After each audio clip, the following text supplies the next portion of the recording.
Good morning, good afternoon, good evening, and welcome to day 2 of this symposium, Awakening to Humanity's Sacred Mission.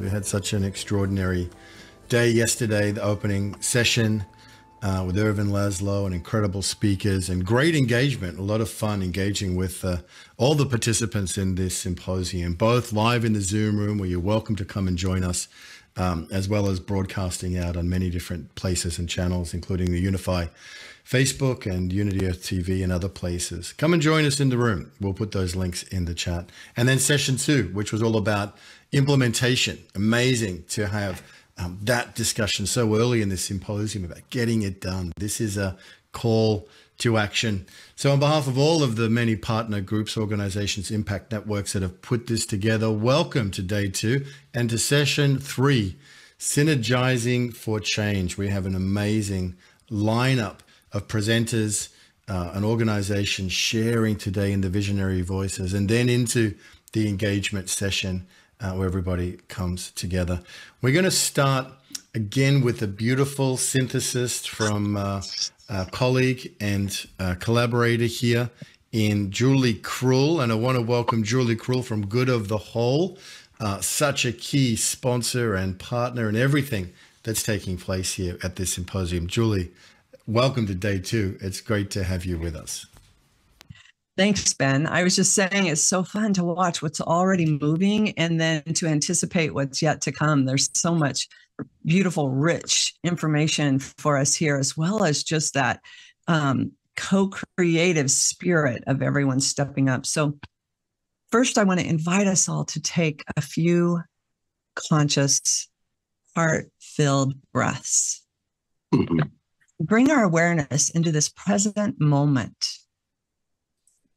Bring your whole self into presence right here, right now.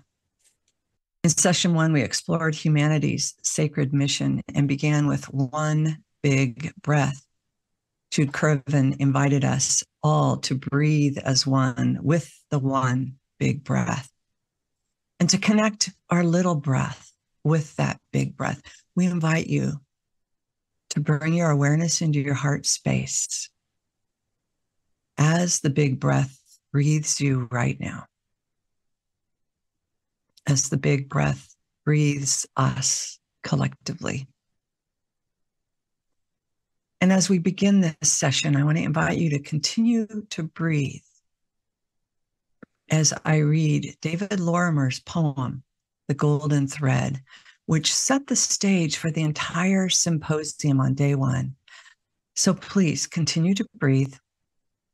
And then throughout the symposium today, return to your heart and the breath as we consciously breathe and weave a golden thread throughout our community right here today and in the days to come. Here's the golden thread. Setting out from afar, we are tasked to undertake a journey, to follow our golden thread into the labyrinth of life. Wandering along, we look out when first we need to look inside for stillness.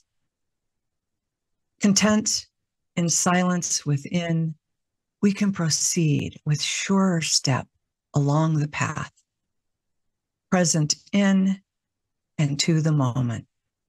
Sometimes we simply stumble, we lose the thread, forgetting who we are and where we're going. Just wait and trust. Don't think, don't stress, don't rush around. Listen to the quiet voice of your heart, the heart that knows, the heart that deeply feels. Only then can the golden thread appear. And in no time, you'll find yourself at home in the center of the labyrinth of life and love. This beautiful poem was an important part of our opening, and we're encouraging all of us to continue to pull that golden thread from that still, small voice, that silent space inside throughout all of our sessions. And in session 1, we learned that humanity's sacred mission is all about the heart, all about love and consciousness, that there is a coherent evolutionary process, wholeness in motion, and the process is us and created us. In session 2, we pulled the threads of love and consciousness into implementation. One theme that really wove through all of the visionary voices was an encouragement to bring nature and the sacred into all of our solutions. It was profound how every visionary leader pulled that piece through, from food production to business, money and economics, to policy and governance. We must be in right relationship with the planet and serve the heart and the whole of humanity. So here's a synthesis of their voices.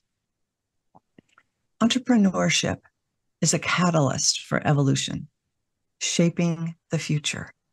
We are the guardians of the planet, and the earth is our common home. We're responsible to protect and preserve it for future generations. No matter what our vocation is, we must leave the earth better. We can unite the spiritual and the material by looking to see the sacredness in money and the economy. We must harmonize economic growth with what really matters. Invest in well-being. Our ecosystems are more important than the materials we extract from them. It's time to shift a life-focused economy, or shift to a life-focused economy. We're developing regenerative business models and bringing profit together with regeneration. And we're bringing profit together with heart. Most people identify with these issues. Most people identify as global citizens. And yet the people are ahead of their governments. So policy entrepreneurship is important for everyone, all of us as everyday citizens. So here's a few tips for you from yesterday. Know your goal. Simplicity gets us to the end. Know your stakeholders and how they matter. Embrace pragmatic idealism. Communicate stories of success and spread messages of unity. And here's a challenge for all of us. Engage with people you don't like. Demonstrate love in action and put our interconnectedness into action. Embrace our collective mission and make it visible. Every decision has impact. Solutions come from amplifying our true nature. So repurpose love and elevate the greater good, because we fundamentally depend on each other. Our self-organizing capacity is within each and every one of us. And we can't wait. We are the ones we have been waiting for, so stop waiting. And to close, I want to pull the quote from Ervin Laszlo's very last words to us in the first opening session. Something new is emerging, and it starts within each one of us. Thank you, Dr. Julie Krull, Good of the Whole, for that beautiful synthesis from day one. So many lessons. There were so many beautiful presentations, and I think you've captured some of those key elements really well, Julie. Thank you for doing that and bringing us in, because that golden thread continues to connect from the beginning and then right the way through the symposium, all the way through to Sunday, the 18th of February at the Harvest, our awakening, where we get to bring all of these learnings and lessons and calls to action together in one place. How exciting, how wonderful. We had a lot of fun yesterday. By the way, we're going to do another quiz today. We're going to be giving away some Hollow Movement books. So stay tuned. You never know what we might be asking about. But now I get to introduce my wonderful and amazing co-host, the magnificent Deborah Moldow. So Reverend Deborah Moldow is an ordained interfaith minister committed to assisting in the transformation of human consciousness. She is the founder of the Garden of Light, providing an online platform for the emerging global spirituality that the community can become visible as a powerful force in uplifting the human spirit. Thank you, Reverend Deborah, for co-creating this session 3 of the Visionary Voices, and welcome to the symposium, Deborah Moldow. Well, thank you so much, Ben, my beloved brother. It's been such a joy to experience this symposium so far. And I want to say that I'm here as director of the Visionary Leaders Circle of the Source of Synergy Foundation. And I'm so proud of all of the evolutionary leaders who have been involved in this symposium so far. And that, of course, includes you, dear Ben, and beloved Julie, and all of the presenters from yesterday who are part of our group, including Dr. Jude Currivan and Ervin Laszlo and Bob Atkinson and Yuka Sayanji and Joe Martino and Adam Hall and Sarah McCrum and Tamsin Woolley Barker. And there will be so many more today and moving forward.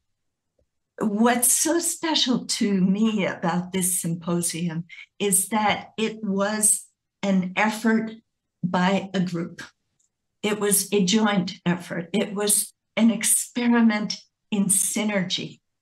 And all of us who are part of the partnering organizations contributed our time, our talent, and our treasure to make this happen. And then Ben and Unity.earth, and Ben and Irina and Becky and John Raymer, another evolutionary leader, all of the team behind the scenes.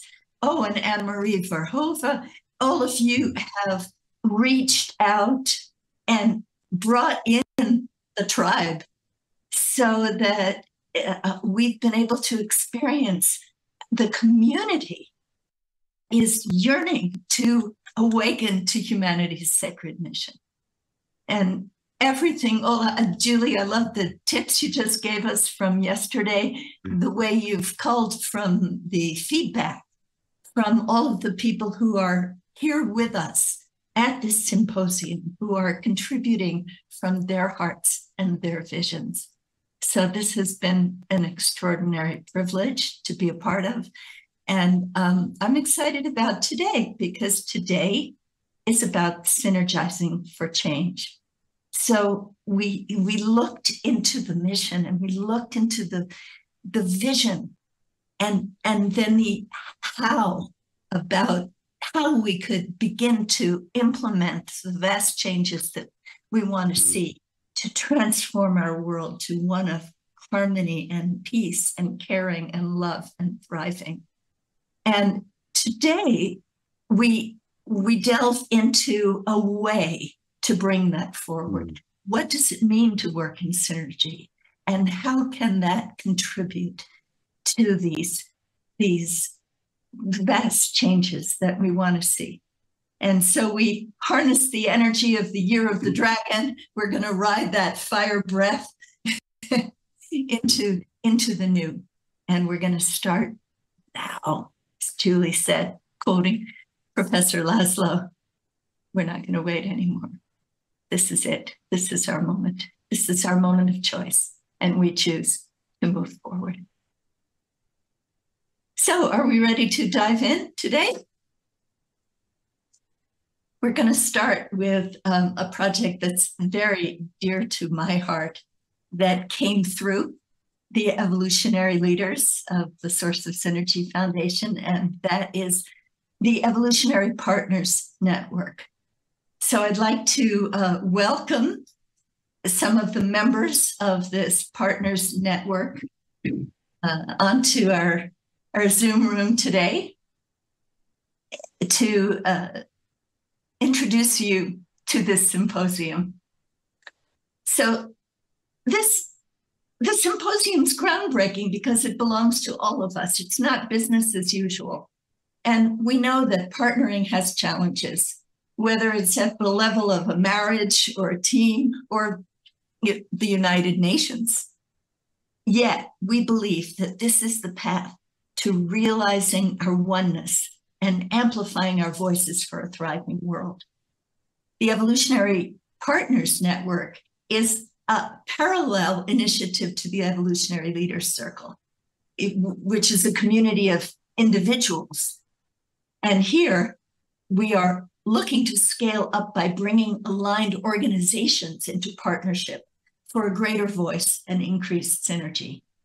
This is a pilot project so far with 54 organizations, and a new one just joined this week, founded or headed by members of the Evolutionary Leaders Circle. And you can see all of them at www.evolutionaryleaders.net/partners. So I'd like to read to you our call to common purpose, because the call itself was a joint effort. We say, we join together in partnership to make visible a conscious ecosystem, forming a network of networks for cooperation at scale. We share the intention to unleash the collective power of synergy as we consciously evolve a world that works for all. So I hope that's something that all of you feel that you can be on board with. We'll hear from participating partners with us today, and I'll introduce each one of them as they speak. So we'd like to start with a few words from Dr. Robert Atkinson, whom you heard yesterday. He is the founder of the One Planet Peace Forum, and he's going to speak with us a little bit about how partnering up helps to awaken us to humanity's sacred mission. Bob Atkinson. Thank you, Deborah. It's great to be with you all today. Along with humanity's collective sacred mission and each person's individual sacred mission, there are also organizational missions too, right? But how many of them think of their own mission as sacred?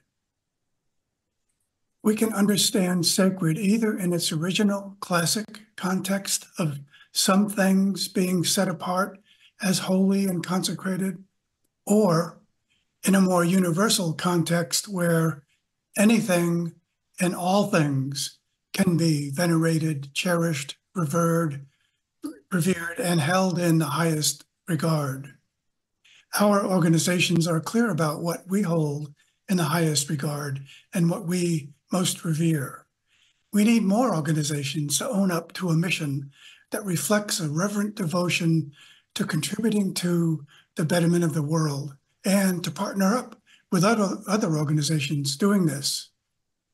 Another aspect of sacred is whatever leads to unity, harmony, and wholeness. Our partnership of organizations is moving toward greater and greater levels of cooperation, collaboration, and unity. As we enter the unitive age, this too helps fulfill humanity's sacred mission, because this is moving us all closer to the fullest expression of our innate wholeness. So now we'll hear a little more about how each organization's mission helps carry out humanity's sacred mission. Thank you so much, Bob. And now we've asked our partners to each speak for just a minute or so on one of our founding principles. And some will be including action areas that are inspired by these principles as well. So we will start with Dr. Jude Currivan of Whole World View.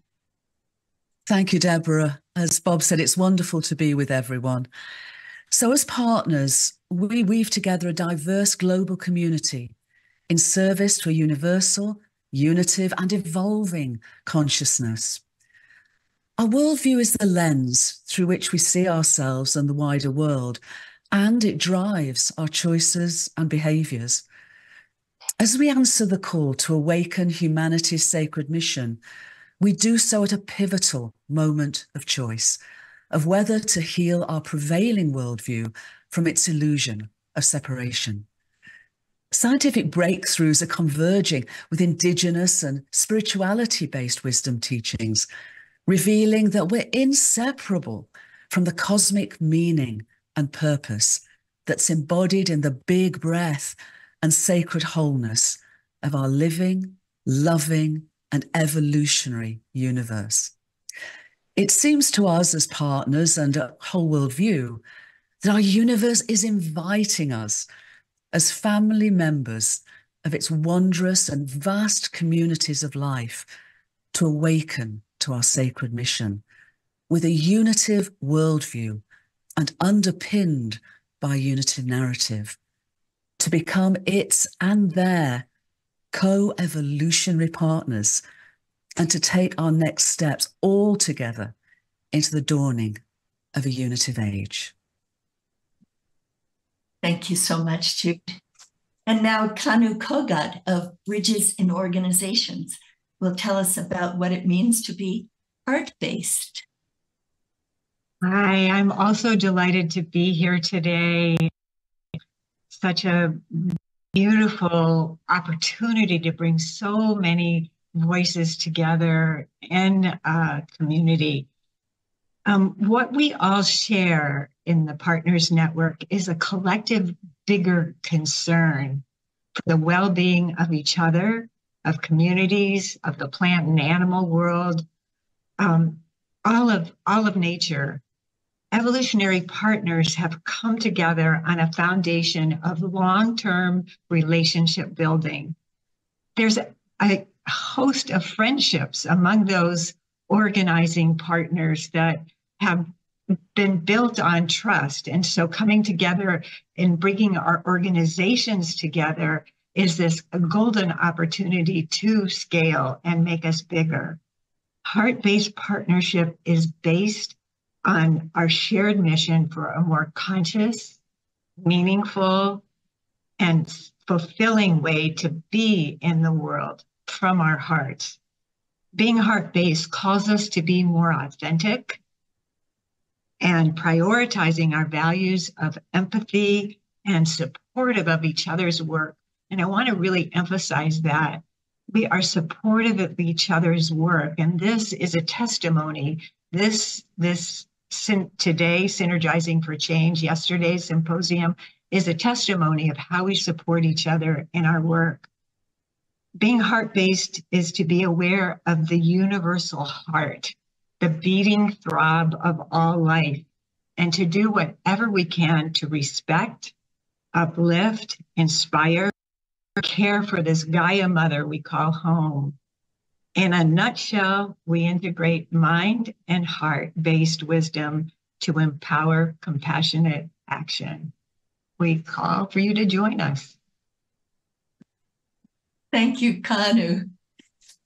To address synergy, a very important principle today, we have two partnering contributors.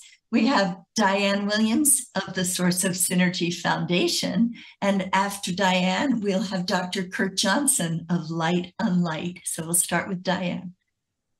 Thank you, Deborah. Greetings, everyone. It's a pleasure to be here in Synergy with all of you and all those tuning in. So the Source of Synergy Foundation's sacred mission for the last 17 years has primarily focused on creating synergies among individuals. One example of this is the Evolutionary Leader Circle that everyone here on this call is a part of. And I know the question many of us are asking ourselves these days is, what would it look like to go to the next level of my life, my work, my sacred mission here on Earth? And in our case, the evolution of our mission has led to the birth of the Evolutionary Partners Network that focuses on scaling up cooperation by fostering deeper synergies among organizations, networks, and movements to support the common good. So in closing, I'd like to encourage all of you participating in this symposium to explore what the next level of your own sacred mission is and how you can create deeper synergies with others that will support and join with you as you embody and activate this mission that will be a significant part of humanity's collective sacred mission. So thank you very much. Dr. Kurt. Yeah, so Dr. Kurt Johnson from Light on Light Publications and Media, and our key word for today is synergy. And of course, what we do in regard to that is publish all of the books that really underpin the symposium here. So those books are actually Ervin Laszlo's 2022 book, The Survival Imperative, Upshifting to Conscious Evolution. And then Ervin's 2023 book, The Great Upshift, Roadmaps for Planetary Activists, that's us. And then from Bob Atkinson, presenter yesterday, his new book, A New Story of Wholeness, Experiential Guide for Uniting the Human Family. And from the Universal Dream of Humanities team, Steve Farrell's book, A New Universal Dream. And then also the Holo Movement book, Embracing Our Capacity to unite humanity. So you'll be hearing more about the Holo Movement book today, and you can check out more about it at holomovement.net. And then lastly, the other thing we do is we host the series on Voice America with the Evolutionary Leaders Synergy Circles, Humanity's Moment of Choice, which is based on the Gold Nautilus Award winning book by the Evolutionary Leaders, Our Moment of Choice, edited by Deborah, Bob, and I, who are here. And also to note that it's actually Ben and I who 8 years ago founded the Voice America series. And we also have our slate of free e-magazines. I'll get the links for all of these into the chat. And most of these e-magazines actually have tracked over the last 5 years all of the activities of so many of the people and groups that are in the on the program today. So back to you, Deborah. Thank you, Kurt, and thank you for reminding us of the importance of media.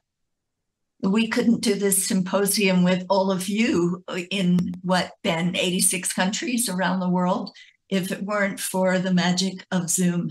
And you have given us so much, Kurt, with your publications and your online interviews and all of your extraordinary work as a Synergy superstar. You got the award from the Source of Synergy Foundation, as did Professor Laszlo in a previous year. So continuing, our next principle is empowerment. And we're going to hear some words from Dr. Desiree Hurtak of the Academy for Future Science. Thank you, Deborah. Thanks, everyone, and greetings to the whole community here. And I want to encourage empowerment in our lives. And although we can be empowered individually, we're more empowered when we work in unity collectively. I think that's really our goal.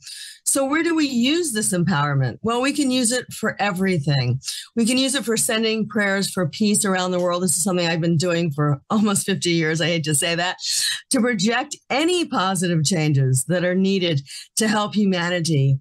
And we can do it as a collective mission with many organizations working together. I think that's the key. That's the change.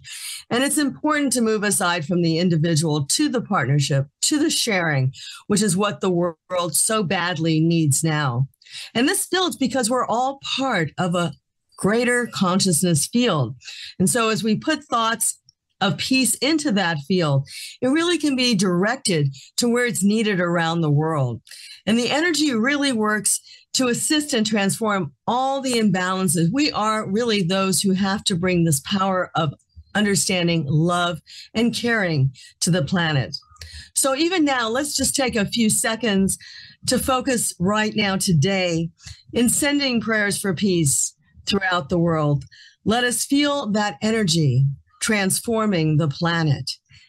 And let us feel we have done something to make a difference for planet Earth through our own collective empowerment. And I want to thank you for your time and your help. Thank you so much, Desiree. And thank you for reminding us of the power of prayer for peace. which was so beautifully expressed in yesterday's symposium by Yuka Sayanji of Byakko Shinkokai and the Goi Peace Foundation. And I know that many of you who are participating were very touched by her words. So yes, may peace prevail on earth. And I see a peace pole behind Julie Krull, of Good of the Whole, and she is going to address the key principle of coherence. Thank you, Deborah. Hopefully you're all feeling some coherence as we're bringing in the breath to this symposium, as we've talked about that golden thread poem. And the partnership network has coherence as one of the principles. I'm just going to start with reading that statement. We integrate our individual and collective gifts and strengths to create super coherence among organizations. And you're hearing a lot about heart-based. You've already heard that, and the empowerment and the synthesis. And there's something really important for us to hold as leaders on the planet, everyone that's here with us and tuning in, with coherence. We know the science teaches us heart-brain coherence brings us into our higher capacities of wisdom, intelligence, creativity, not just the calm and the peace and the physiological benefits of health, but in our capacity to lead, to envision, and to do our work. So imagine, science also shows us, when our heart-mind goes into coherence with others around us, we go into a coherent field. We build a unitive field of coherence that really impacts one another, that we can measure that now. So imagine inside of an organization, with all of our employees and leaders working together, creating greater coherence. And then imagine organizations beginning to work together between organizations. That's our work on the planet right now. There are lots of networks emerging and popping up around the planet. So it's an essential part to align ourselves with this innate coherence and our innate wholeness to truly amplify and level up our collective sacred mission on the planet. So with that, I'll turn it back to you, Deborah. Thank you so much, Julie. And we're going to hear later today from some of these networking of networks initiatives. But now we're going to hear from Juan Carlos Kaiten of the Interstellar University. And he's going to speak to us about the principle of innovation. Thank you. Well, innovation is totally connected to the level of coherence we reach, as Julie said. The way we get into coherence, it will help us get into reaching personal, community, and organizational coherence. That's exactly what is going to take us to innovation. The more connected an ecosystem is, that is going to take us to greater levels of innovation. We still, in order to reach the capacities for the network of networks, we need to develop skills. We are working on different skills that we can reach planetary consciousness, how we develop intelligence to reach social acupuncture processes. How do we get to understand, how do we evolve our social operating system? So how do we evolve governance? How do we evolve economy? How do we evolve the way we build conscious communities? What we're looking into the Interstellar Community Foundation is to build the conscious communities. We don't want smart cities, we want to build conscious communities where we have new social operating systems helping us to reach greater levels of coherence. We are looking, innovation is going to take us to the moment of a planetary.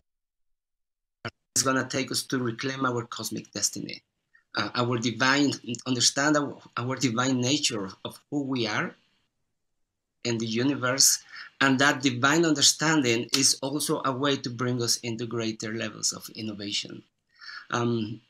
Understanding what Earth is telling us and how Earth is calling us in to reach our divine nature, that is a path to innovation. So looking forward to keep developing all ways of synergy amongst all of us, because we are reaching this planetary moment of uniting efforts, everybody all at once. Thanks a lot.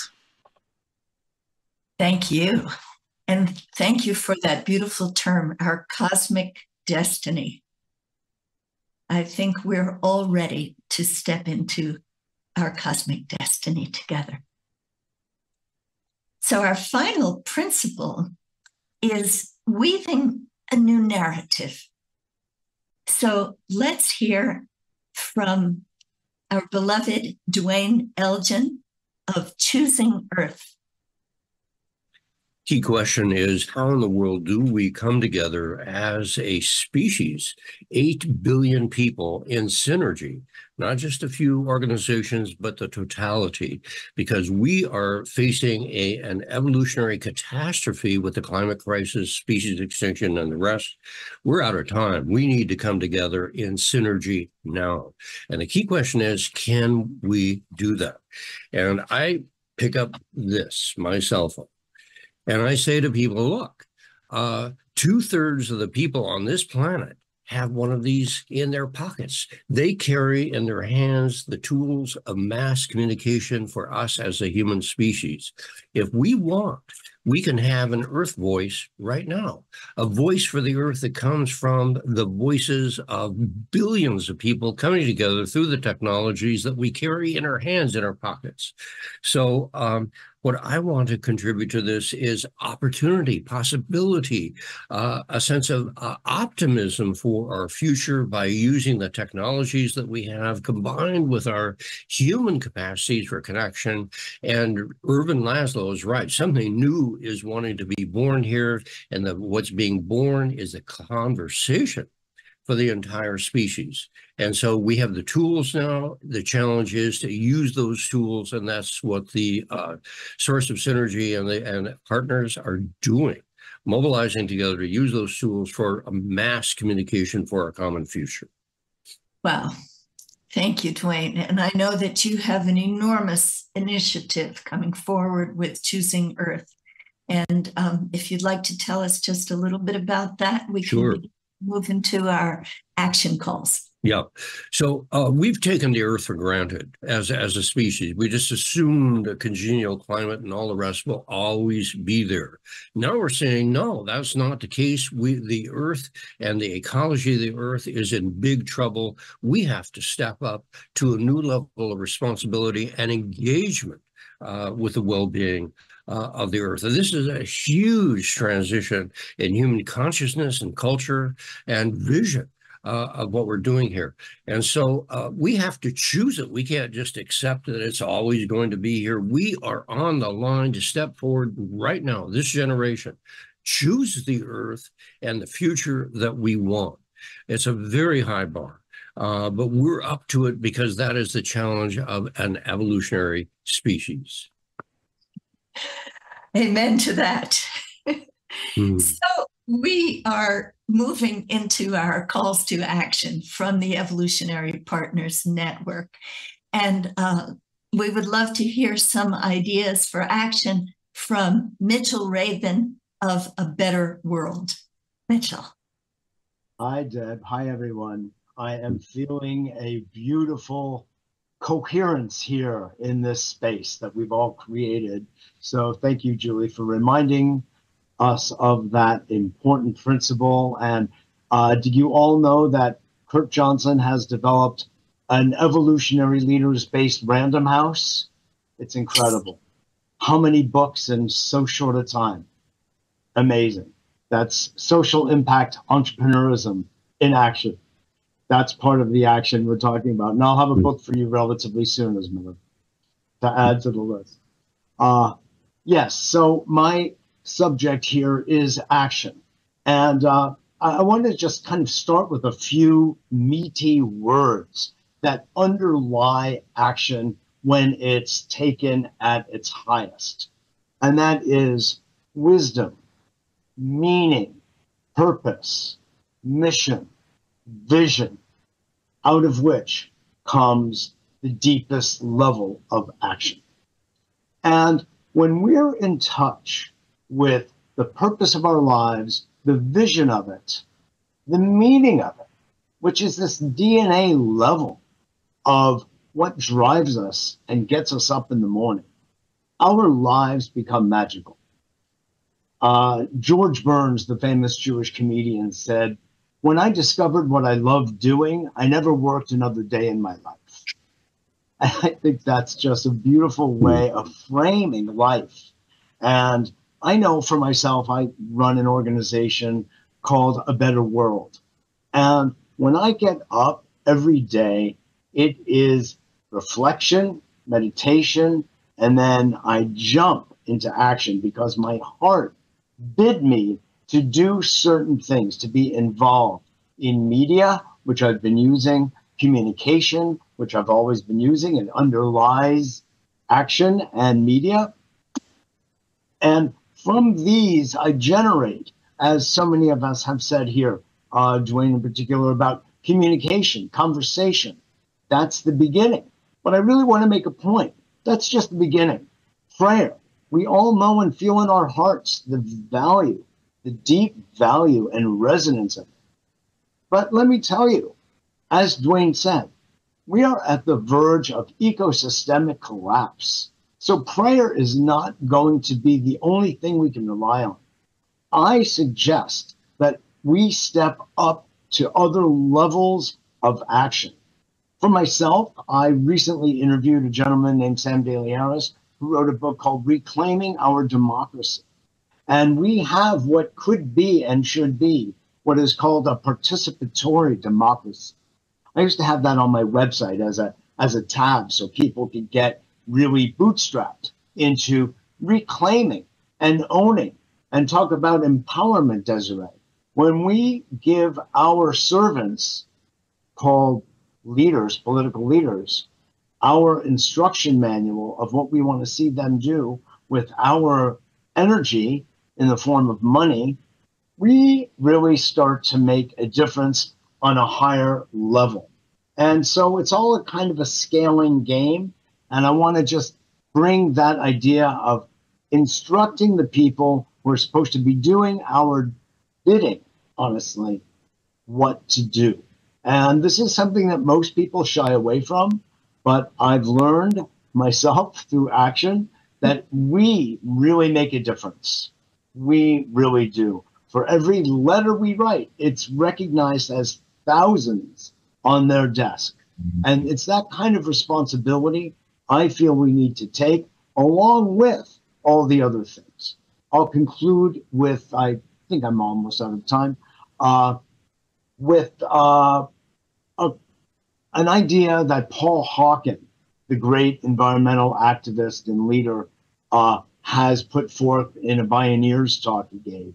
And that is that there is a superpower on the planet. And it is not some kind of billionaire.